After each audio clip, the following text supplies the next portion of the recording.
Subscribe करें। जिन लोगों की नींद मृत्यु के समान शांत और शिथिल होती है, उन लोगों का हर सुबह एक नया जन्म होता है। इसका अर्थ है कि जिस प्रकार मृत्यु के समय हमारी सांसें एकदम थम जाती हैं, उसी प्रकार नींद में अगर हमारी सांसें इतनी धीमी रफ्तार से चले कि किसी को पता ही ना चले कि हम सांसें ले रहे हैं, तो समझ जाइए कि आप योग निद्रा में हैं। योग निद्रा यानी कि आपकी नींद ही आपके लिए ध्यान बन चुकी है। इसके बाद आपको ब्रह्म मुहूर्त में जागने का प्रयास नहीं करना पड़ेगा। आपका शरीर अपने आप ही बिस्तर को ब्रह्म मुहूर्त में अपने आप छोड़ देगा, क्योंकि साधारण नींद को पूरा होने में 8 घंटे का वक्त लगता है, लेकिन योग निद्रा में वही नींद 4 से 5 घंटे में पूरी हो जाती है। लेकिन अपनी सांसों को योग निद्रा के अनुसार ढालने के लिए आपको कुछ बातों का ख्याल रखना होगा। सबसे पहली बात, अगर आपको ब्रह्म मुहूर्त में उठना है तो उसके लिए अपने शरीर के साथ जोर जबरदस्ती नहीं करनी है। अगर आपकी नींद पूरी नहीं हुई है तो आपको कोई भी अलार्म यूज करने की जरूरत नहीं है, क्योंकि अगर आप नींद पूरी हुए बिना ही ब्रह्म मुहूर्त में उठ जाते हैं तो आप ब्रह्म मुहूर्त की ऊर्जा का भरपूर उपयोग नहीं कर पाएंगे। अगर ब्रह्म मुहूर्त में आपकी आंखें अपने आप खुलती हैं तो ही आप सुबह के ध्यान में गहरे प्रविष्ट हो सकते हैं। लेकिन अगर हम अपने साथ जबरदस्ती करते हैं तो हमारा पूरा दिन तनाव में बीतेगा, थकावट में बीतेगा। ब्रह्म मुहूर्त में जागने की तैयारी पिछली रात को की जाती है, तो वो तैयारी क्या है, चलिए एक एक करके जानते हैं। ध्यान से सुनिए। सबसे पहली बात, 9 बजे सोने की तैयारी कर लीजिए। ये समय निश्चित कर लीजिए कि आपको किसी भी हालत में 9 बजे अपने बिस्तर पर पहुंच जाना है और बिस्तर पर पहुंचकर शिथिल और शांत होकर सो जाना है। आपका दफ्तर दफ्तर में ही रह जाए, आपका व्यापार बाहर ही रह जाए। शयन कक्ष में आपके साथ कोई भी चीज या कोई भी विचार ऐसा ना आए जो आपको बाहर की तरफ लेकर जाए। कितना भी जरूरी काम क्यों ना हो, लेकिन एक गहरी नींद के मुकाबले कोई काम ज्यादा जरूरी नहीं होता। धन तो लोग कमा लेते हैं, लेकिन उस धन से एक रात की नींद भी नहीं खरीदी जा सकती।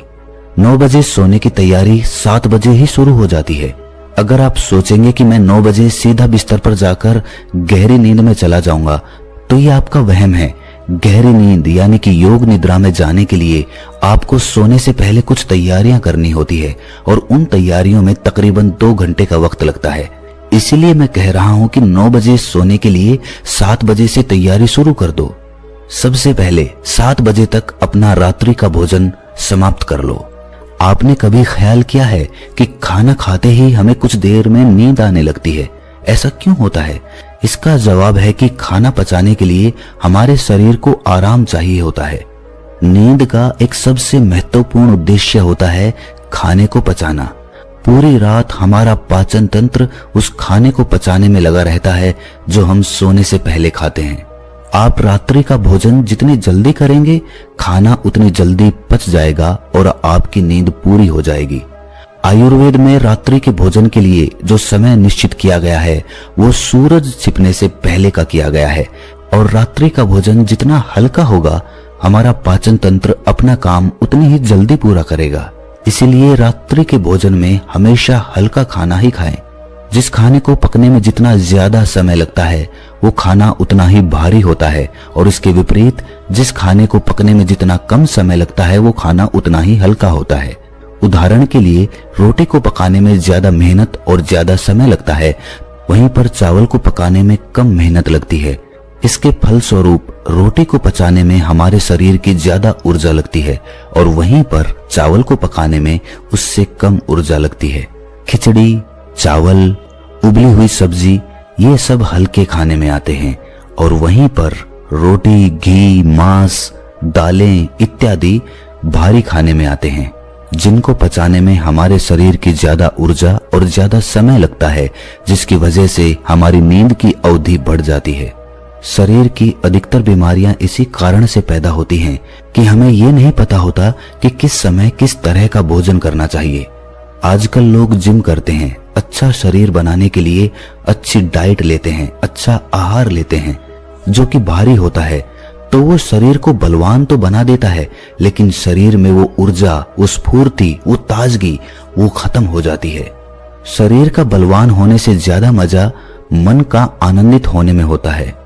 ये बात तो सत्य है कि आदमी को स्वस्थ रहना चाहिए और उसके लिए व्यायाम जरूरी है, लेकिन उतना ही व्यायाम जिससे हमारा शरीर बहुत ज्यादा थके ना या उसे बहुत ज्यादा आहार लेने की जरूरत ना पड़े।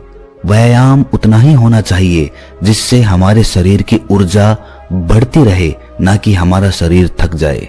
जब जिम करते हैं या ज्यादा कठिन व्यायाम कर लेते हैं तो नींद की अवधि अपने आप बढ़ जाती है।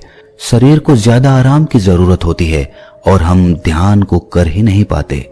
जो समझदार हैं वो ये जानते हैं कि शरीर को चाहे कितना भी बलवान क्यों ना बना लो, एक ना एक दिन वो मिट्टी में ही तब्दील हो जाएगा।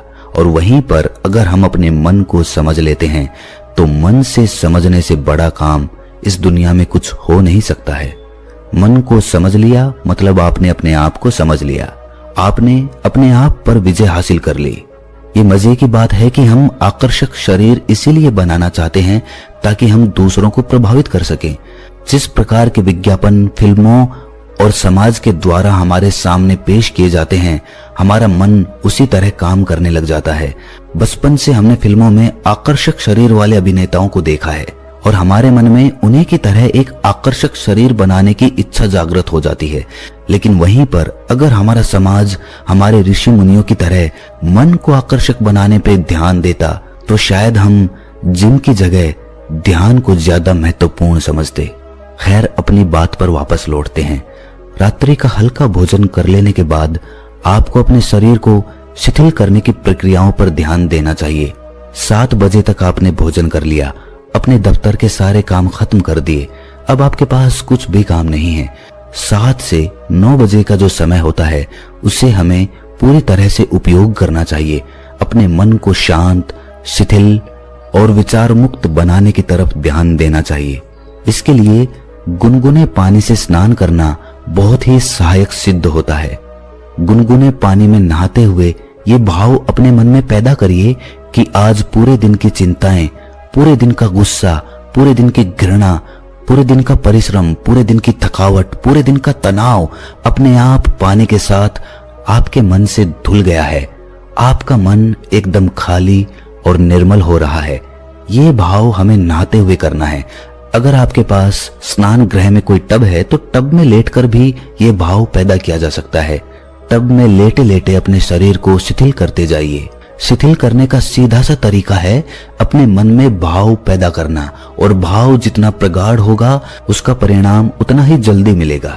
नहाने के बाद अपने आप को खाली रखिए, टीवी मत देखिए, किसी से बातचीत भी मत करिए, अपने आप को एकदम शांत करिए। जो बाहर की चीजें हैं, जो बाहर की वस्तुएं हैं, उन्हें बाहर ही छोड़ दीजिए, वो अगले दिन भी वहीं पर मिलेंगी। अपने शयन कक्ष में किसी अच्छी सी सुगंध का प्रबंध करिए, जो भी सुगंध आपको पसंद हो। आप किसी अगरबत्ती या धूप बत्ती का इस्तेमाल कर सकते हैं या फिर आप किसी परफ्यूम का या रूम फ्रेशनर का भी उपयोग कर सकते हैं। इसके बाद कमरे की रोशनी को धीमी कर दीजिए और कोई शांत म्यूजिक लगाकर, कोई शांत संगीत लगाकर अपने बिस्तर पर लेट जाइए। ब्रह्म मुहूर्त में उठने के लिए किसी अलार्म का उपयोग मत करिए, बस अपने प्रभु से ही कहिए कि वही तुम्हें ब्रह्म मुहूर्त में जगा दे। उससे बड़ा जगाने वाला कौन होगा? वही एकमात्र है जो आपको जगा सकता है। अगर आपको सुबह 4 बजे उठना है तो आप उससे कहिए कि प्रभु, मुझे 4 बजे आप ही जगाने वाले हैं, आप ही सृष्टि के कर्ता हैं। और धीरे धीरे ये भाव अपने मन में बनाते हुए आप नींद की आगोश में चले जाएं। 21 दिन तक ये प्रयोग करने के बाद आपको खुद ही एहसास होगा कि आप अपनी नींद में भी जागे रहते हैं। अब आपका जागरण पूर्ण हुआ। अब आप योग निद्रा में प्रविष्ट हो चुके हैं। जिस नींद को पूरा होने में 8 से 10 घंटे का समय लगता था और उसके बाद भी मन में थकावट बनी रहती थी, अब वही नींद 4 से 5 घंटे में पूरी होकर भी आपको चुस्त बनाए रखेगी, क्योंकि अब आपकी नींद वास्तविक नींद है। पहली वाली नींद में आप अपने सपनों में चलते रहते थे। आपका मन, आपका मस्तिष्क निरंतर काम करता रहता था। आपका पाचन तंत्र अलग क्रियाओं में लिप्त रहता था। लेकिन अब ना तो आपके मन में कुछ विचार चलते हैं, ना आपको सपने आते हैं और ना ही आपके पाचन तंत्र पर उतना दबाव बना रहता है। और इसीलिए आपके शरीर की ऊर्जा, आपकी ताजगी सबको हैरान कर देगी। अब आप बिल्कुल भी नहीं थकेंगे, ना आपको आलस्य आएगा, ना आप तनाव में रहेंगे। पूरा दिन ताजगी से भरा हुआ, नएपन से भरा हुआ, हर काम में आनंद आने लगता है। योग निद्रा में पहुंचने के बाद आपका ध्यान करना भी सरल हो जाता है। आप बहुत जल्दी और बहुत गहरे ध्यान में प्रविष्ट हो पाते हैं। रात को योग निद्रा लेने के बाद ब्रह्म मुहूर्त का ध्यान सबसे ज्यादा लाभकारी होता है। इसीलिए ब्रह्म मुहूर्त में जागकर आधा या 1 घंटा ध्यान को जरूर देना। उसके बाद आप उस असीम सत्य को जानने में सक्षम हो पाएंगे। आप उस विराट को समझ पाएंगे। आप वो देख पाएंगे जो कण कण में बसा हुआ है और हम आज तक देख ही नहीं पाए। आप वो समझ पाएंगे जो सभी शास्त्रों और सभी वेदों का निचोड़ है, जो सभी ऋषि मुनियों की सीख है और जिस पर पूरा अध्यात्म टिका हुआ है। शास्त्र, वेद या ज्ञान कुछ याद करने की चीज नहीं होती है, ना ही रटने की होती है। वो तो अनुभूति करने की होती है। जब तक आप अनुभव नहीं करेंगे तब तक वो कचरा है, उसका कुछ उपयोग नहीं है। वो ज्ञान सिर्फ आपके मन पे एक भार बना देगा, एक दबाव, एक तनाव पैदा कर देगा। लेकिन जब आप उसे अनुभव कर लेंगे तो वही ज्ञान आपके लिए आनंद बन जाएगा। क्या नींद के बारे में अब भी आपके कोई सवाल हैं? अगर हाँ तो कमेंट सेक्शन में जरूर पूछिए, मैं उनका जवाब दूंगा। और अगर आपको ये वीडियो अच्छी लगी तो इस चैनल को सब्सक्राइब करके नोटिफिकेशन बेल को जरूर प्रेस कर देना, ताकि हम जो भी वीडियो डालें जो कि सभी ज्ञानवर्धक होती हैं वो आप तक पहुंच जाए और आपको नोटिफिकेशन पहुंच जाए। तो मिलते हैं किसी अगली कहानी में, तब तक के लिए अपना ख्याल। सब्सक्राइब करें।